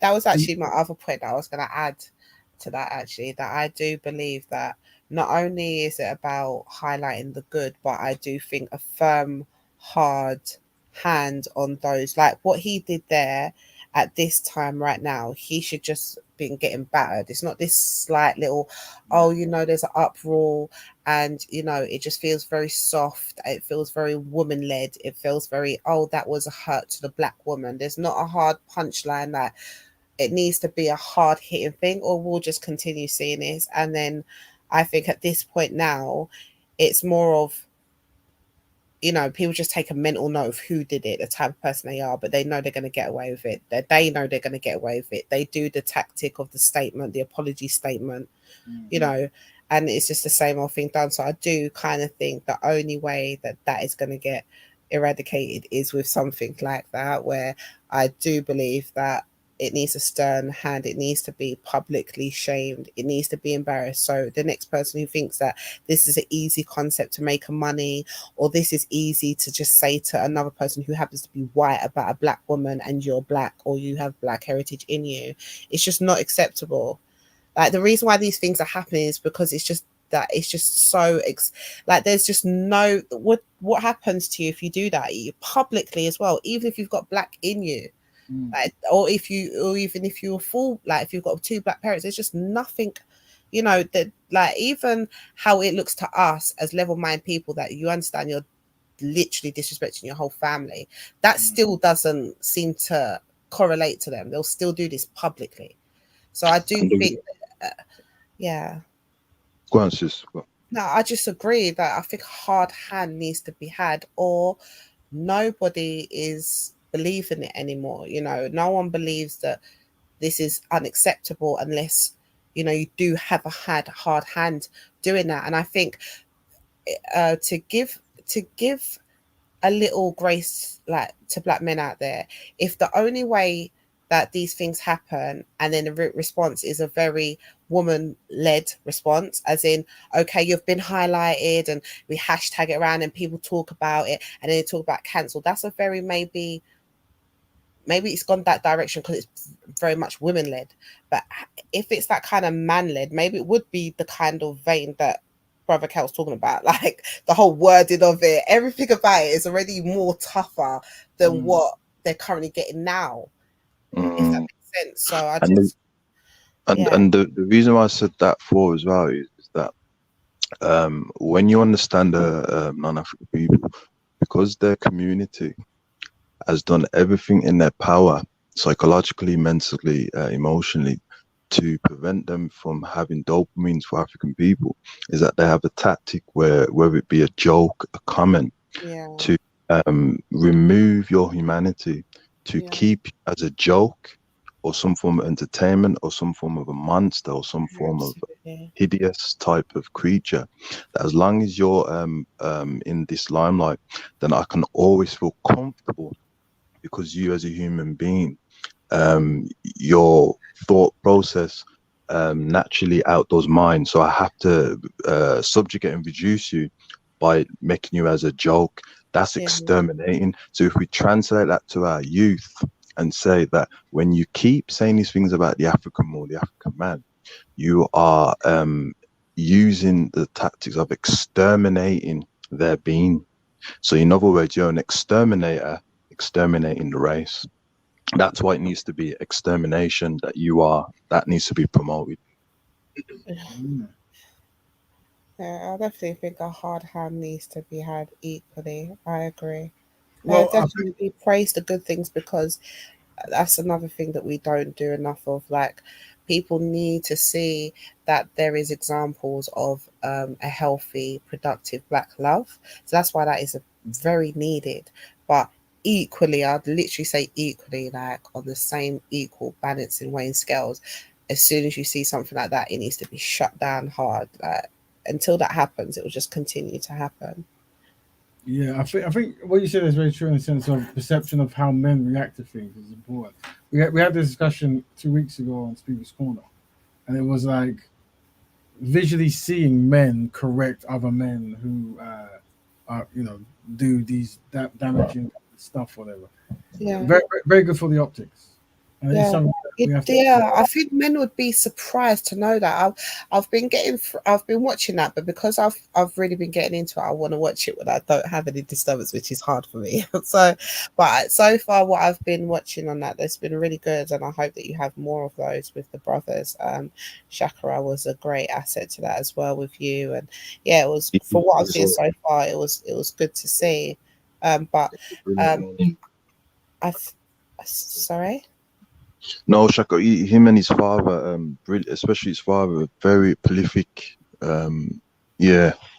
Yeah, definitely. So I think yeah, I was gonna say, I think people be surprised that those little things make the world of difference, Yeah, I agree. And I think the people who are normally on the other side, or the victims of these kind of slanderous or degrading comments, which are black women, they will be the ones who would notice it.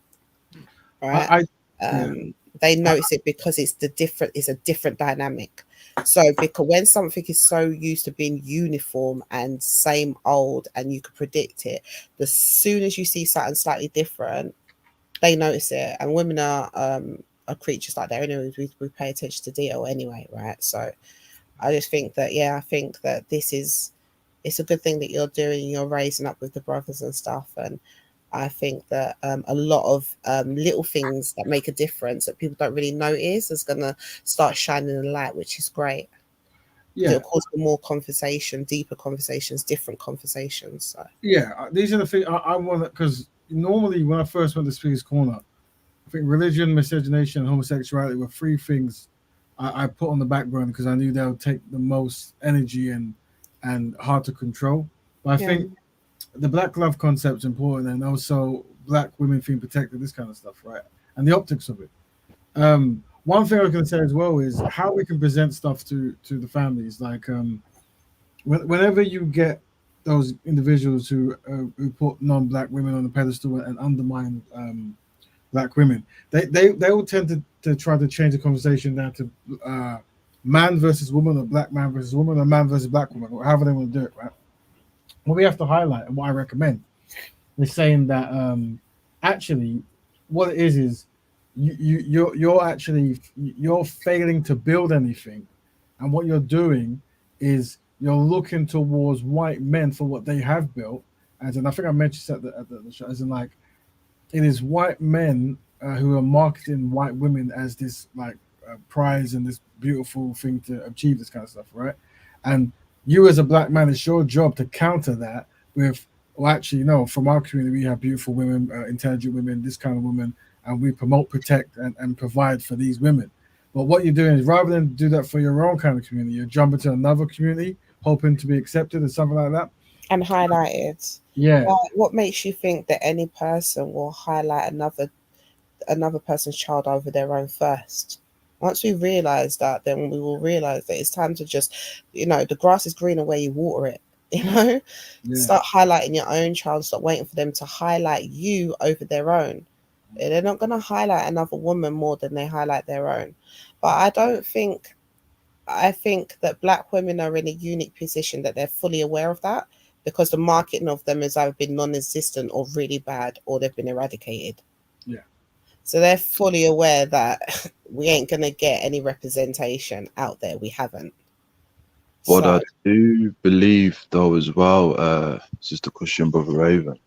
Like how Brother Raven has done the pros and cons of the MPs, he definitely needs to do that with all the fields that appeal to black people. For example, we're living in an era where everyone's about history now. So what Brother Raven could do is like emphasize on our history, the positive side, the greatness, and then the negative side, that when you do have an interracial relationship, you're going to start crying and moaning again that the Egyptians are black, but they're not black. Now they're white or brown. These things are going to hurt black people more, because, if we do have something like that, Brother Raven, like what you've done with the football, right, where it's just economics. If you do have an interracial relationship, it's going to go into that community. You do need to have that with the history. You need to have that with the media, all the science that attracted to us, so to say, and that you need to have like the hardcore as well as the greatness with it, making us know, those who are infatuated about history, that if you do have an interracial relationship and that, then you're giving the non-Africans basically leeway to claim the history, so something like that as well, Brother Raven, if that makes sense. Well, that's exactly where we're going, and I think this award and stuff given to white people today, whatever, is a basic show that it's like there was a time where a black person did something that was amazing and that was hard to do, whatever, and time goes by and all the accolades, legacy, and awards go to the European community, right? Or European person aesthetically, right? So this is nothing under the sun when it comes to I think when it comes to Europe, London, us right now, this is nothing under the sun when it comes to our history, because when there was black people, like if you go to the manor houses and things like that, when they do their history, they know that they've got descendants of Africans in them. When there was black people here before slavery, they married white, their offspring married white, and now when you go to the manor house, they've got someone in their history who are of African descendancy. This happens a lot. It's not this, and those ones from money are not necessarily all from slavery, where the link comes into it. So what I was referring to is like, maybe I need to emphasize a bit more, is that a lot of us are focusing. Some of us believe this, that you probably know about this. If I learn my history, it's going to eradicate racism, right? Yeah. And unfortunately, it's not going to do that at all. So we need like a blueprint that can tackle that. to get people on the code of conduct. You know what I mean? Like letting them know, like, you know, because there's a lot of us believe that you can, you know.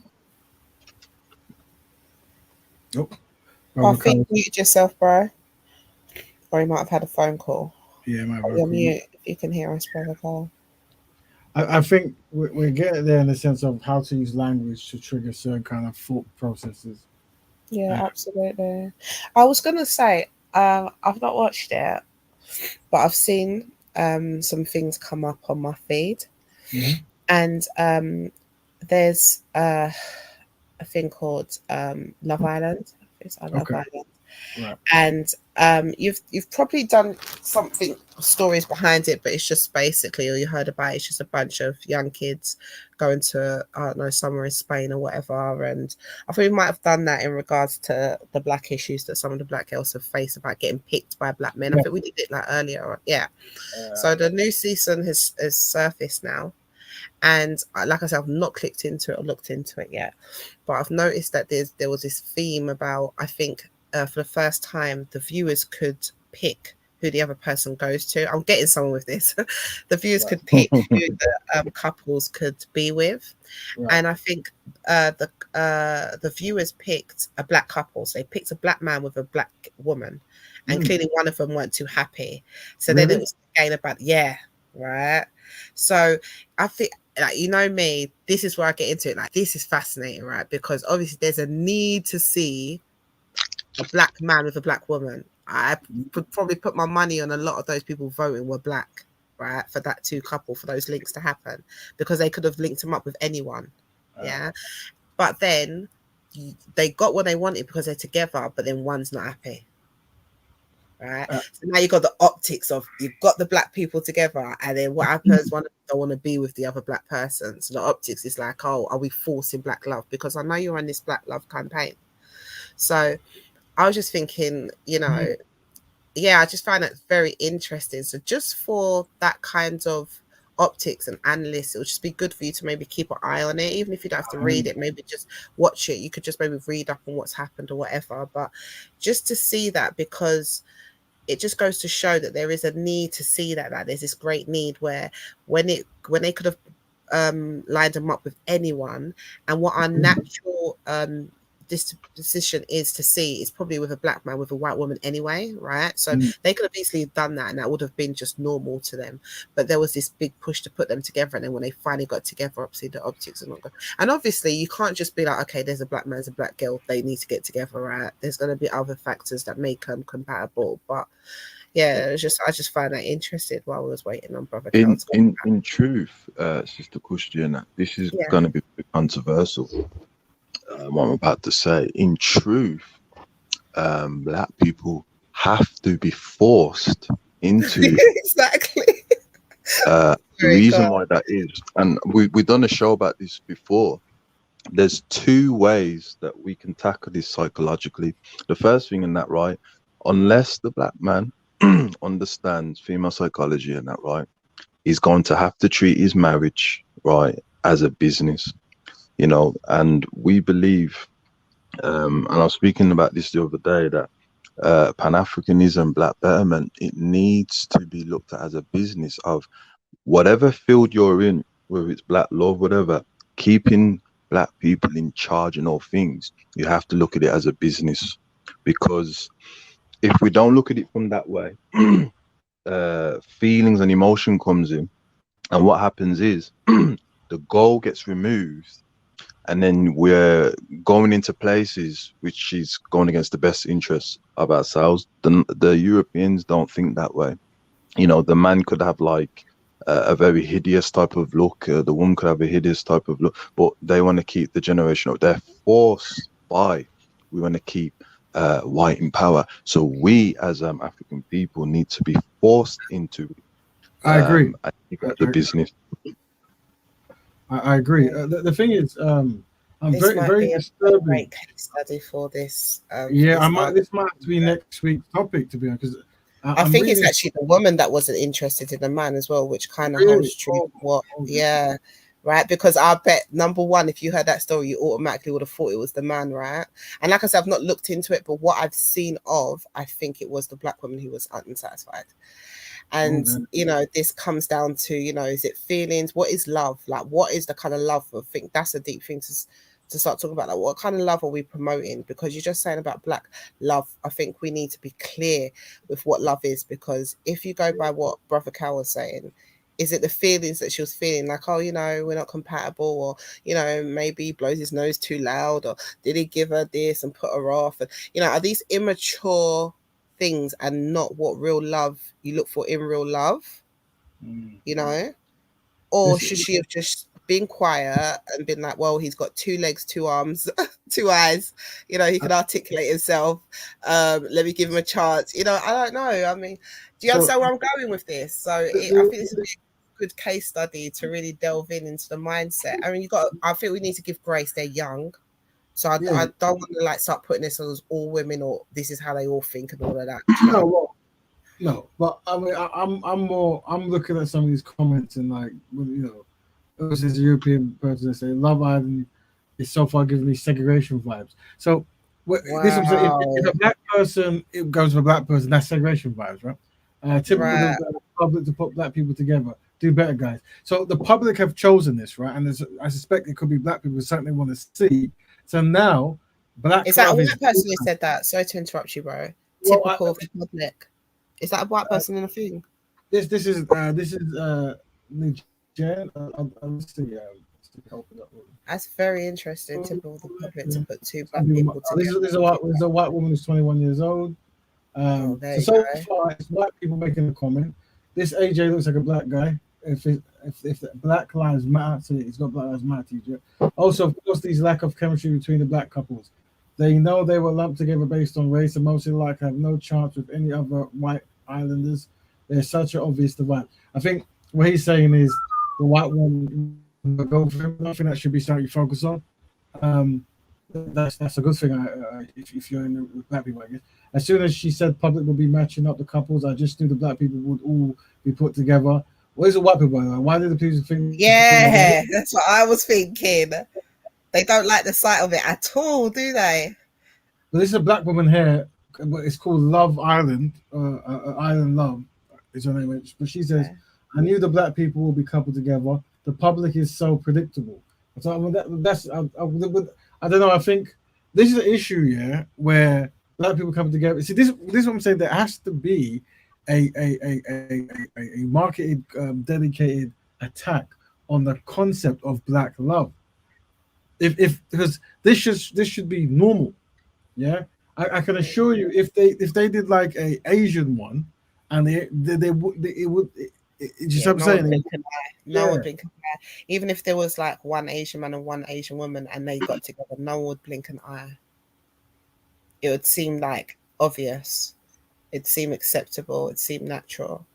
But this is what I'm saying. It's just us. That kind of marketing, that kind of destruction of the mindset only has really gone into us, but not just us, but everyone who views us. It's like a collective mentality that when a black man goes, but I don't know if this is the aftermath, right? They put them together and then they were one of them visibly didn't seem like they were happy.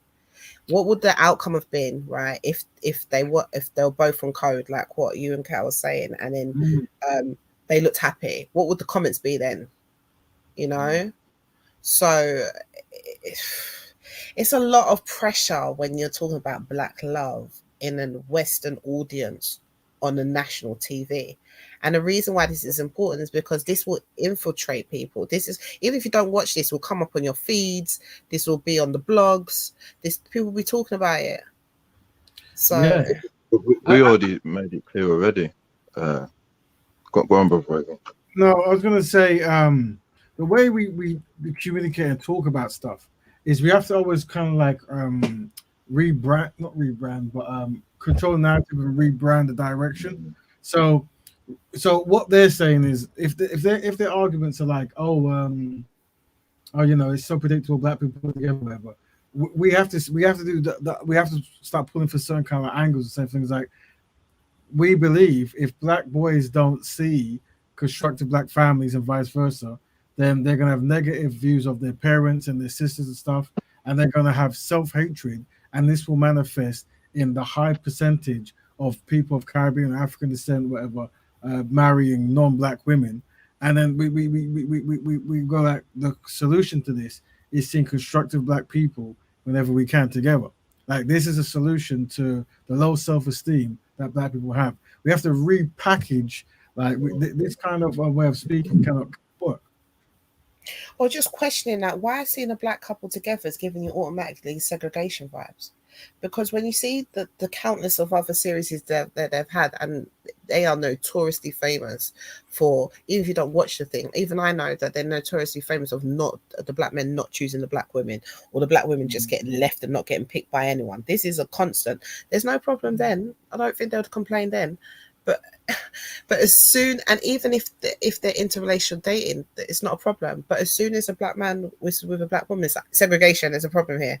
It's like, So then, could we then say then, because we've got to be realistically in that there's two groups of Africans, isn't there? Synchronized and unsynchronized. So we do have to attack the unsynchronized mindset of you're very unsynchronized, you're exterminating the family.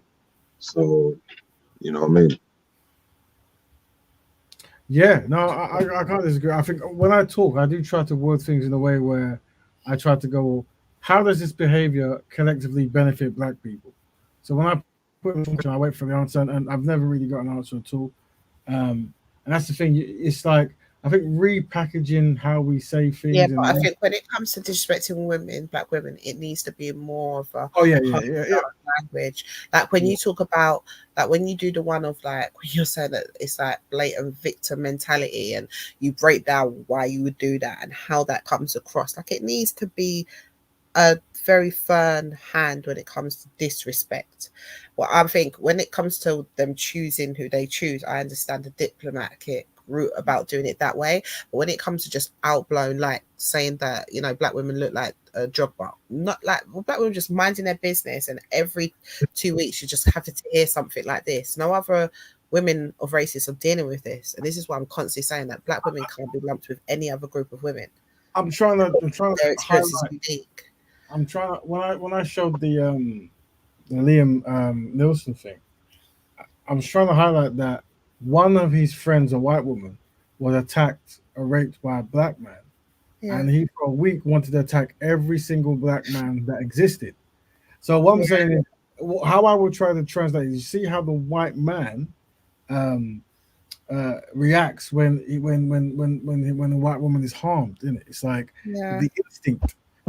So black people, we need to say, and the way I would say it is, these are strong words, but for many black people, they are inadequate in comparison to white men. So it's like I want you to know that that white man there is showing more manliness than you have. You see, like highlight that you're out of the fold, you're unsynchronized, and actually we're restructuring what you're saying. We don't see it as a funny joke or you're saying some kind of a known truth. We're seeing it as you actually want to be with a white man. You want like that's your thing, that's your goal. Yeah, because you seem to highlight all the accomplishments and creations that they do while building nothing for yourself. You see?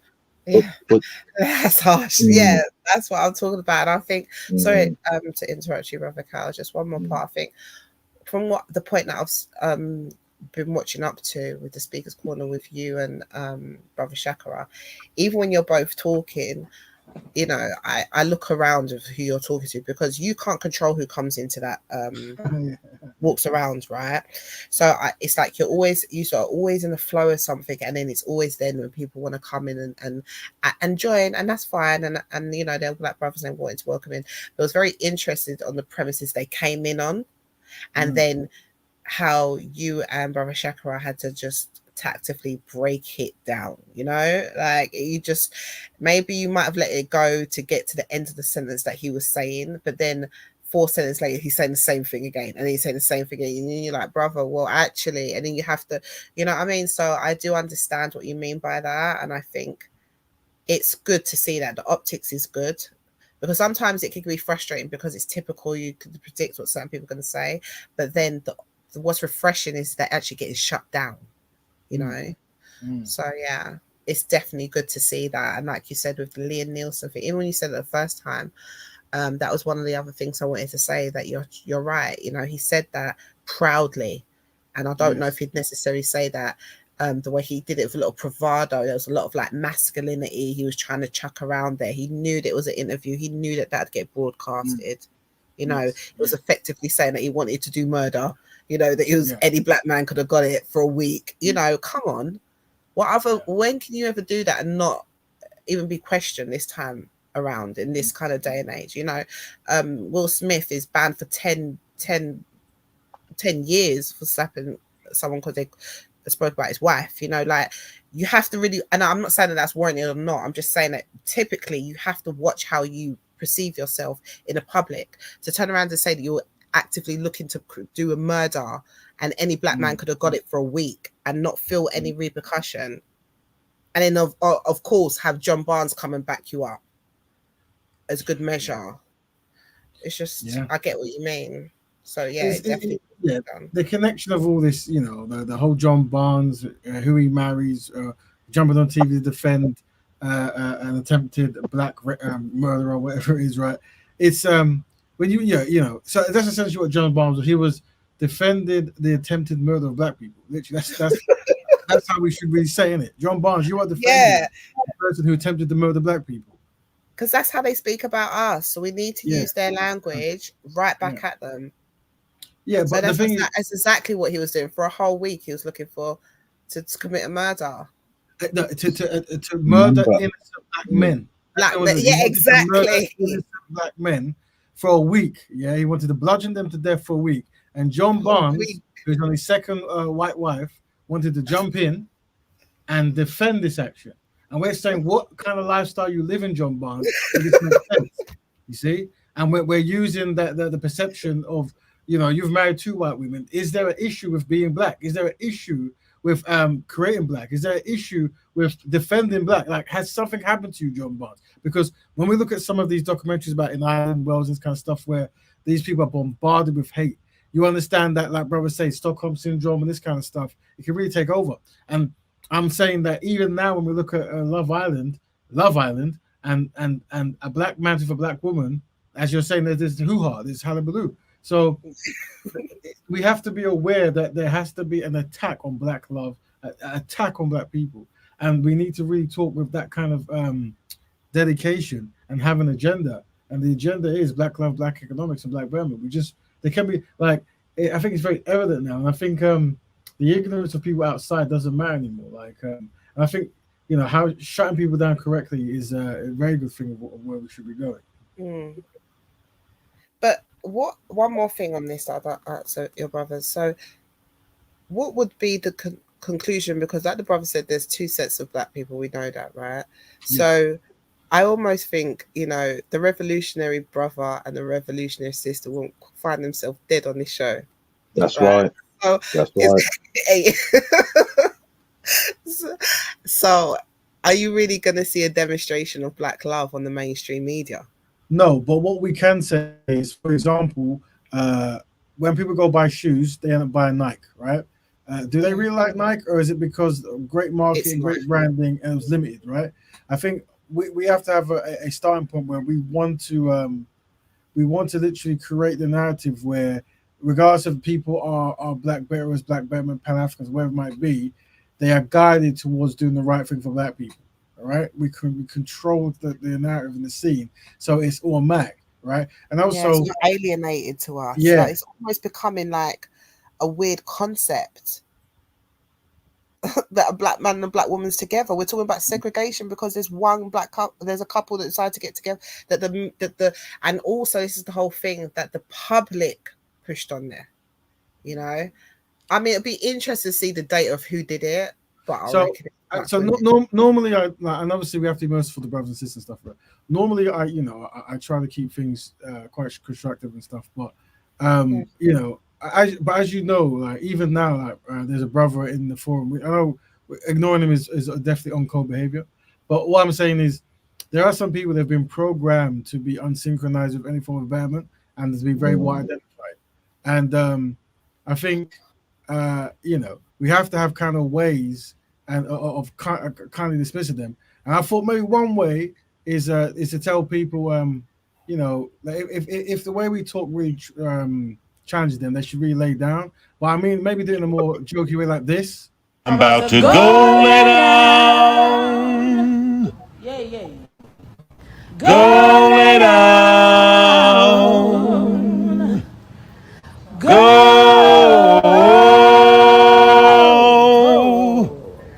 lay down. I'm about to go lay. That's right, family. So if you don't agree with Black Batman and you feel it's an issue, you should just go lay down, because that's kind of why we're on this actual broadcast. You see, so if you don't agree with Black Lives, Black economics, and you're non-Black identified, you need to what do you need to do? You need to go lay down. See, nice and peaceful. Nice harmonies by Black people doing a social network thing. So now, brothers and sisters, take this, and anytime Black people become unsynchronized, just tell them to go lay down. But in a nice way, synchronize, harmonize, and there you go. Yeah, that's how we do it here. Yeah. So like we were saying before, the time. So family, this is we're coming to the end. So any last things you'd like to say, family, brother Carl and sister Christy? No, I think it was a great topic. I love the melody there. But it was a great addition. The thing is, it will be in your head, and every time someone is unsynchronized, you're gonna think of that. Trust me, it's how it works. Definitely. But yeah, it was a really good topic. I just find it fascinating when we're talking about protecting Black women and how we're going to do that, and hearing Black men on the panel talking about how it wasn't appropriate with the stuff that's happened. It's now gone down to I don't know, whining about the white man. So I think people see Betterment where they want to see it, and they choose to have selective seeing and hearing. But I salute that. Yeah, it was just a great discussion. Is there a part 2 of the Black Corner, or? Yeah. I'm gonna speak to the guys. Hopefully, I'll get to this Sunday to carry on. Is there anything you want to bring up if we go there? Any kind of topic or continuation? Maybe a bit more on what we just discussed now about what Black love is, like how to promote Black love. So, for example, is it a matter of from the Black male's perspective, what it is at the moment, and what the Black Betterment perspective should be, because I'm sure they won't be aligned. And just what it looks like, for the Black man, and what it should look like for the Black man, and also acknowledging what it should look like for the Black woman, and what it might currently be at for the Black woman. So there you go. And brother Cal? Yeah, I'll at the speakers court, I would like to see more verbal imageries of keeping things one-liners. Brother, you've been unsynchronized. This is exterminating the race. Things like that. Because I do believe when you're at Speaker's Corner, Brother Raven, the youth need to be able to understand how to maneuver in political science, storyism, how to deflect negative energy, how to understand the aggressive nature of unethical code of conduct, things like that. I would like to see that a lot more. Okay. If that makes sense. Perfect sense, brother. Perfect sense. So thank you there. So family, we're gonna probably next week tackle this love. Thank you to Empress Kushti. Probably tackle this Love Island. So I have to research. Don't know how it ended, but that'll be good for us. We might do it next week. We're gonna go on Speaks on a Sunday. Hopefully, record it so you guys can see it. Also, don't forget if brother is unsynchronized and is non-Black identified, and our sister as well, and they're constantly trying to undermine and troll, just peacefully sing it. Give them this kind of video. I'm about to go lay down.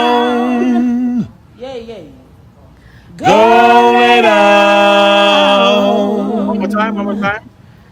Go.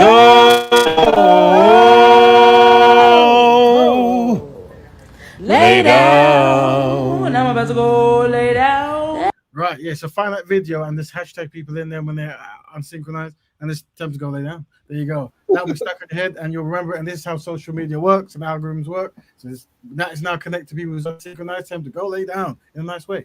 All right, thank you, family. Till next week, Black Betterment. If we don't do nothing, it won't get done. Have a good time. Goodbye.